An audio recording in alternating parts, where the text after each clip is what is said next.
Okay, hello. My name is Trinity Anderson, and today we'll be giving a tour of this amazing, beautiful little white house in Villisca, Iowa.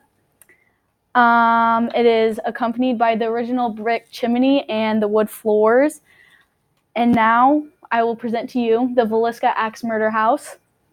On this tour, I will be talking about the victims, the suspects, and the overall auras, I guess, of the house. Some history about the house is that it was built in 1876 on lot 301, obviously in Villisca, Iowa. And the Moores didn't move in the house until 1903 and finally resided in 1912. And it got an award for best preservation. It is on the list on the one of the most historical places to be visited. I don't know. The people that were murdered, the first one was Joseph Moore, the father. He was a very popular businessman, and he worked for Frank Jones, but he quit to start his own company. And his wife was Sarah Moore, and she was a very big activist in the Presbyterian Church. And together they had 4 kids: Herman, who was 11, Catherine, who was 10, Boyd, who was 7, and finally ending with Paul, who was 5. And these 2 right here, these are the Sterling sisters. They were friends of Catherine's that was also murdered. And Lena is 9, and Ida is 6.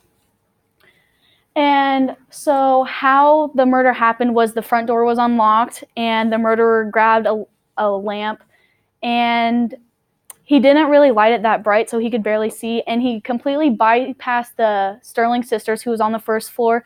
They bypassed the 4 siblings because they all shared a room, and they went straight to the parents' room. And Mr. Moore got axed in the head like 30 times, and by the marks on the ceiling, they said that the murderer was left-handed. And so then he killed the father, the mother, and then the children, and then finally going to the Sterling sisters. The only one that woke up was Lena, and she was the only one that had evidence of being molested and stuff like that. And she's also the only one that fought back. Also in the murder scene, there was 2 pounds of bacon on the living room floor, which they said was a ritual. And then there's also a bloody bowl of water in the kitchen. And he also covered up the victims with clothing and towels and stuff like that. And he covered up all the mirrors and windows except 2 windows.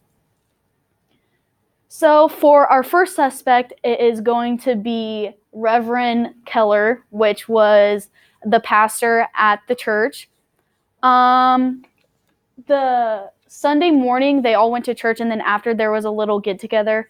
And they said that Reverend Keller was very weird towards the Moore family. He would always stalk them, and he even confessed to the murders. But the officials said that the confession wasn't realistic, so they didn't obviously imprison him. So after that investigation was done, he was never seen since then. And then finally, our last suspect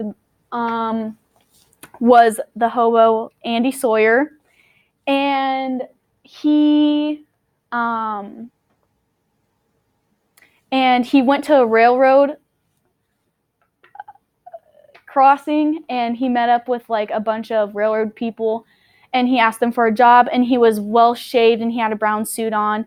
But the thing is that his pant legs were soaking wet from the knees down. So with that being said, he went up and asked them for a job, and they said yes because they were so short-staffed. But the crew knew that something was wrong with him. He slept with an axe, first of all, and he never took the suit off. And when the newspaper came out about the murders, he seemed really excited about it. And then one time, the head person, Andrew Dyer, I think, he accidentally snuck up on him, and Mr. Sawyer said, "If you do that again, I'll cut your head off," and made swinging motions with an axe. And then after that, Dyer reported him to the officials, and the officials said that that's impossible because he was in Osceola and they didn't release him till 11 o'clock p.m. But the murders didn't happen till 12:30 p.m. And I did the research, and the train would only take an hour and a half, landing him 12:30. So anyways, they let him go because they said that that was irrelevant. And then finally, our last point is the overall auras of the house. There was an episode on Ghost Adventures. Some of you guys think it's fake, but whatever.